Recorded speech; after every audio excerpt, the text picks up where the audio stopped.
Bonjour tout le monde, c'est Michel. Donc aujourd'hui, je vais vous parler des nouveautés qui vont sortir au mois de novembre. Comme à l'habitude, je vais débuter avec les comics indépendants. On va commencer avec Image Comics. Crossover numéro 1 de Donny Cates. Donny Cates qui en ce moment écrit Thor et Venom. Deux séries absolument hallucinantes de chez Marvel. Donc, c'est quoi Crossover? Ben, imaginez que votre réalité, ou notre réalité, on devrait dire, n'est plus et que tout est possible. Donc, finalement, c'est tout ce que vous croyez être fantastique est finalement réel.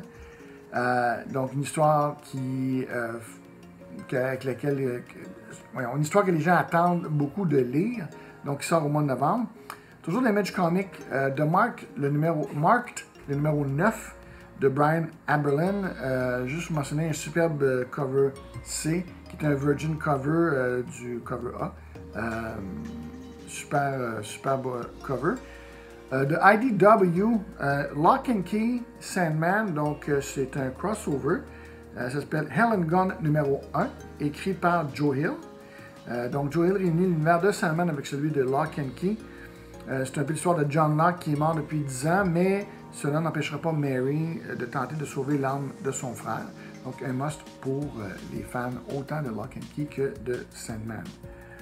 Aussi de IDW, on a Marvel Action, le numéro 1. Marvel Action Spider-Man, le numéro 1. Donc, c'est un nouveau début, une nouvelle série. C'est une ressollicitation, vous l'avez peut-être déjà vu passer. Peter Parker a sauvé New York de plusieurs vilains, on sait, mais que fera-t-il lorsque le danger se trouve dans les couloirs de son école? Sarah Grayley et Steph Purinins nous donnent une nouvelle vision des aventures de Peter Parker. Donc, j'ai l'impression qu'on va peut-être regarder un peu plus Peter Parker dans son environnement que Spider-Man. De Boom Studio, Origins, le numéro 1 d'une série de 6 de Clay McLeod et Chapman et Jakub Rebelka. Donc, 1000 ans après que les humains ont été décimés par une intelligence artificielle, un homme est ramené à la vie, David Adams, celui-même qui inventa la technologie qui détruisait l'humanité. Maintenant, David, avec l'aide de Chloé, qui est l'androïde qui l'a ramené à la vie, tentera de trouver le moyen d'arrêter les Overlords AI, donc l'intelligence artificielle, qu'il a lui-même créée. Donc, vraiment une prémisse absolument hallucinante de Clay McLeod Chapman. Mighty Morphin, le numéro 1, et Power Rangers, le numéro 1. Donc, d'habitude d'avoir le titre au complet de Mighty Morphin Power Rangers. Mais là, c'est deux titres, Mighty Morphin et Power Rangers. Donc, deux équipes, deux nouveaux titres. Un nouveau début, donc pour les fans, ça va être vraiment intéressant, c'est deux équipes totalement différentes. Dune House Atreides numéro 2, donc Dune qui continue. Il semble bien qu'on va devoir attendre octobre 2021 pour voir Dune de Denis Villeneuve. Avec la COVID, je m'attendais au moins à avoir mon petit cadeau de Noël, d'aller voir Dune. Ça n'arrivera pas. Donc en attendant, ce prequel de 12 numéros aura de quoi satisfaire les fans. DC Comics, donc The Other History of the DC Universe, le numéro 1, c'est écrit par John Ridley. John Ridley qui est un gagnant d'un Oscar pour le scénario de 12 Years a Slave. Je ne sais pas s'il y en a qui ont vu ce film-là. Très bon film, très dur. Donc John Ridley révise la mythologie de DC, ses moments clés. Il a fait des recherches extensives sur l'histoire de DC. Il nous livre une série inspirée, mettant en vedette des héros marginaux de DC. Le tout débute avec Black Lightning. Punchline numéro 1, un one-shot de James Tynion IV et Sam Johns, illustré par Mirka Andolfo, que j'aime beaucoup, et un cover de Yasmin Putri. Donc, c'est les origines de Punchline. Un peu plus en détail. On a vu un petit aperçu dans le spécial Joker, là, de 80 ans de Joker. Là. Et là, on va voir un peu plus en détail d'où vient Punchline. Batman numéro 102 et 103. Donc, il y a un nouveau héros à Gotham et Batman est trop. C'est le temps de Ghostmaker. Donc, dernièrement, Batman, il y a plusieurs nouveaux personnages qui sortent. Donc, s'il n'y avait pas Batman, je vais même DC irait, mais bon. Batman 102 et 103. On a aussi Tales from the Dark Multiverse qui se poursuit, une série que j'aime bien. Donc elle se poursuit avec deux nouveaux titres. Hush, numéro 1, et Flashpoint, numéro 1. Donc, c'est ces histoires-là révisées, mais comment elle se serait passée dans le Dark Universe. Dark Knight's Death Metal se poursuit avec le numéro 5.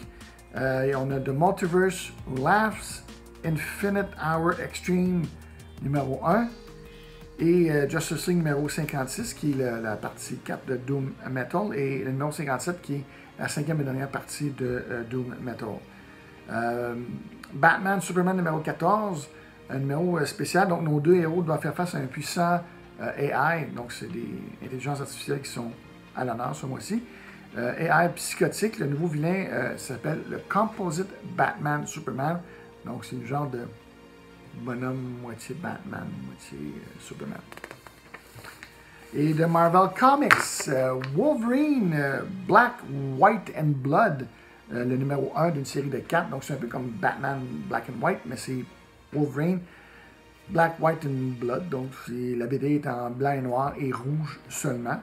C'est une nouvelle anthologie de Wolverine où plusieurs auteurs et artistes nous révèlent l'histoire du passé de Logan, qui était jusqu'ici inconnu, en noir et blanc et rouge.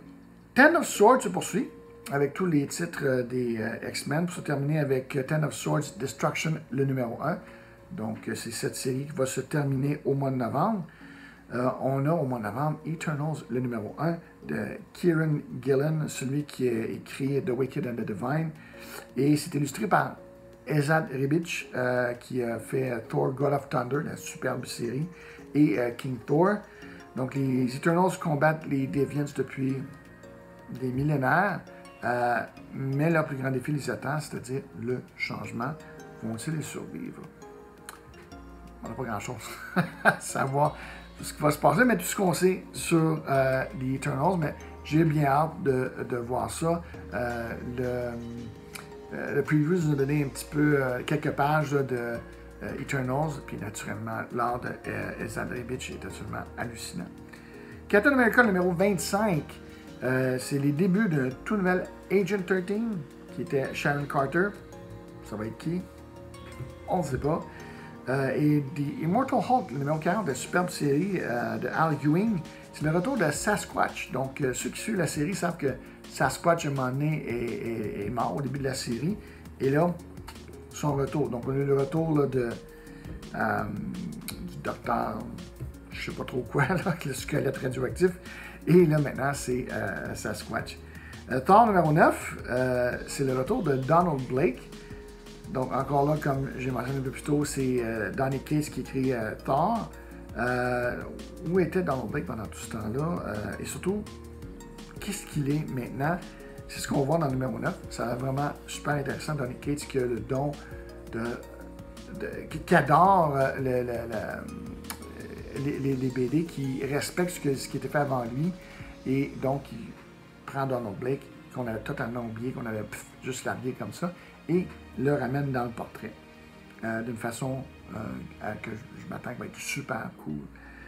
Symbiote Spider-Man King in Black, le numéro 1. Donc, Null n'est pas resté dans sa prison sans rien faire. Parce que ceux qui ne savent pas un petit peu l'histoire, spoiler, Null est à l'intérieur même de la planète des symbiotes, qui est la planète des symbiotes, c'est des symbiotes qui sont tous autour de Null pour le garder prisonnier. Mais à travers tout ça, il y a quand même eu une certaine influence. Et dans Symbiote Spider-Man King in Black, on voit quelles ont été ses actions au cours des années passées. Donc, on a un peu la chronique de certaines de ces actions-là. True Believers, donc la superbe série que j'aime bien, qui coûte juste $1 américain et qui sont des reprints de comics clés, si on veut, du passé. Donc, c'est les reprints, c'est les premières apparitions de Black Panther, première apparition de Black Cat, Black Knight, il y a un petit terme derrière ça, Beta Ray Bill et Thunderbolts, entre autres. Donc, toujours $1 américain. Pourquoi s'en passer? Captain Marvel numéro 23. Donc, Captain Marvel qui est une série qui est vraiment cool, pas super populaire, mais je trouve que c'est une série que les gens manquent. C'est la première apparition du fils de Namor et Marina. Donc, ça ne pas manqué. Je ne sais pas s'il y en a qui savent, il y a comme dans les années 80, il y a un bout. Namor était comme marié à Marina, qui était un membre de Alpha Flight, qui avait un look bizarre, une peau jaune avec son costume. vert. C'était vraiment... c'est spécial. Apparemment, ils ont eu un enfant. Et puis, et voici cet enfant-là qui... Parce que Captain Marvel se passe un petit peu dans le futur en ce moment. Et on va voir donc une première apparition de cet enfant-là. Et Star Wars Darth Vader numéro 7, c'est la première apparition. Il y a eu un cameo numéro 6. Première apparition de Ochi de Bestoon, le Sith Assassin. Donc, c'est un must pour les fans de Star Wars et de Darth Vader. Donc, c'est tout pour le mois de novembre. Je vous remercie beaucoup de m'avoir accordé votre temps. N'oubliez pas, le Noël arrive. On va surtout avoir des graphic novels dans les prochains mois qui vont être sollicités. Donc, ça risque d'être un peu plus calme. Mais je vous souhaite toujours une bonne lecture et surtout, collectionnez prudemment.